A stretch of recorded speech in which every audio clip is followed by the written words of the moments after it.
Let me ask you something honest. How many times today did you do something for your toddler that they could have done themselves? You picked up the toy they dropped.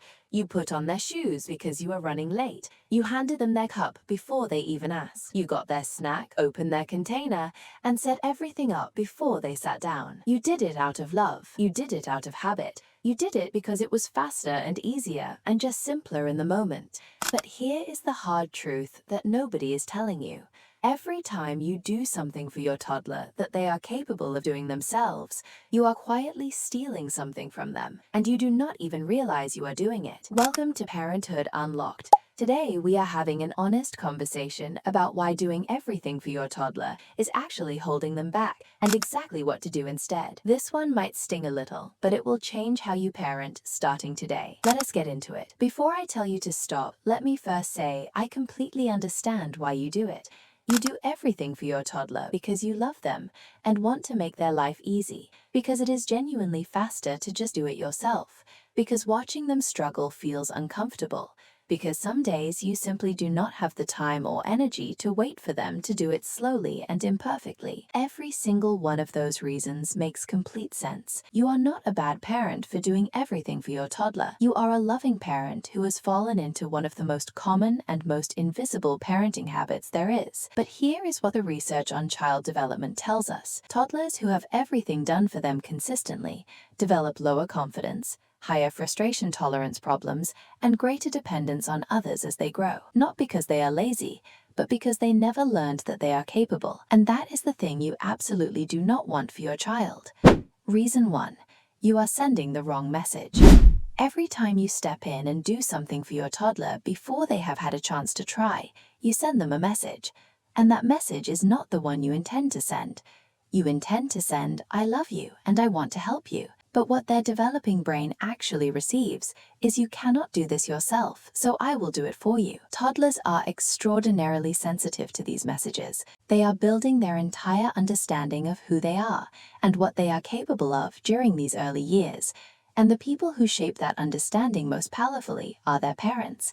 When your toddler reaches for something and you immediately hand it to them before they struggle, they learn that struggling is something to be avoided. When you dress them every morning because it is faster, they learn that dressing is not something they do. When you solve every small problem before they have a moment to think, they learn that problem solving is not their job.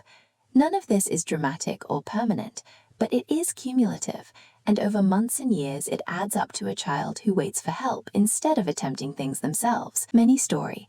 I realized I was doing this when my 2.5-year-old stopped even trying to open things herself. She would just hand them to me immediately without attempting it at all.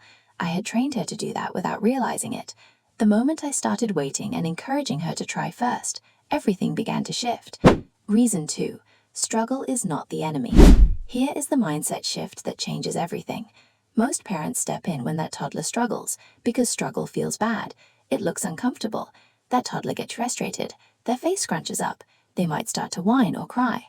And every parenting instinct you have screams, "Fix this right now." But struggle is not the enemy. Struggle is actually where older learning happens. When your toddler struggles to put their shoe on and keeps trying, their brain is building new neural pathways.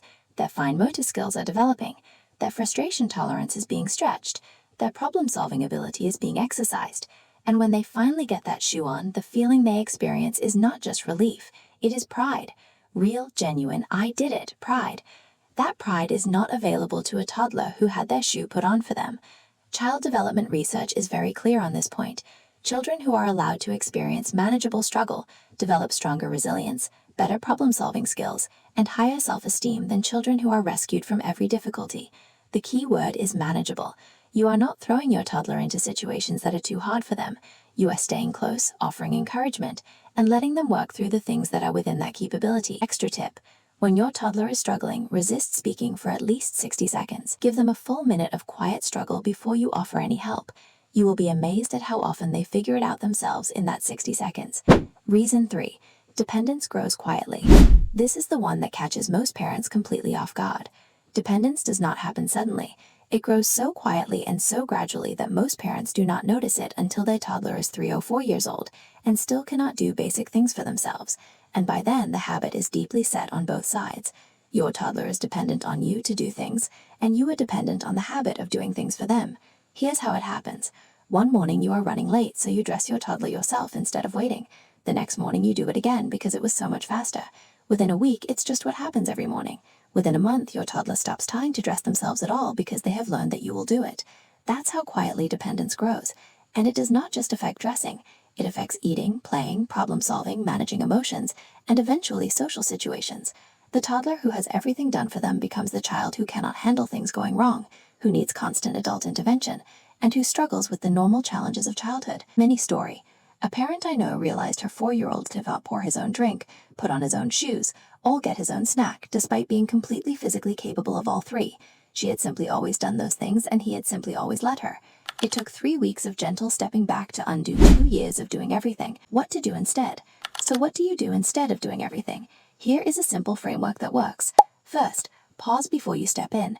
When your toddler needs something or is struggling, take a breath and wait. Give them 60 seconds to attempt it themselves before you do anything.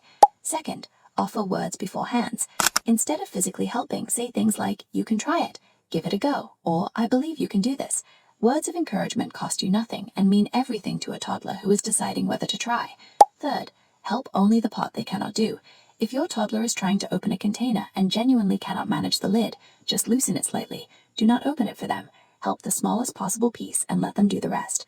Fourth, celebrate the attempt, not just the success. When your toddler tries something independently, even if they fail, say, "I am so proud of you for trying that." The attempt is the win at this stage, not the result. Fifth, create daily opportunities for independence. Build moments into your routine where your toddler is expected to do things themselves. Getting their own cup, carrying their own bag, putting their plate on the counter. Small, consistent daily independence builds the habit of capability. Stepping in the moment you see struggle instead of giving them time to try. Redoing things they did imperfectly because your standard is higher than theirs needs to be. Using busyness as a permanent reason to do everything for them. Giving help without first giving them a chance to ask for it. Expecting instant results when you start stepping back after a long period of doing everything. Today, pick 3 things you currently do for your toddler every day that they are capable of doing themselves. Just 3. Tomorrow morning, let them do those 3 things independently. Stay close, offer encouragement. Resist the urge to step in. It will be slower. It might be messier. They might get frustrated. That is all completely fine. Stay calm, stay encouraging, and let them work through it. Do those same 3 things independently every day for 1 week, and then add 1 more thing the following week. Small, consistent steps back from you means giant leaps forward for them. I want you to be honest with me in the comments. What is one thing you know you have been doing for your toddler that they are ready to start doing themselves? No judgment here. This is a safe space for real parents having real conversations. Drop it below and let us encourage each other. If this video made you think differently about how you help your toddler, please hit the like button and subscribe to Parenthood Unlocked for more honest, practical parenting conversations every single week. Stepping back is not neglect. It is not laziness. It is one of the most loving and intentional things you can do for your toddler, because every time you let them do something themselves, you are telling them the most important thing they will ever hear. You are capable. You are strong. You can do hard things. And that message will carry them for the rest of their life.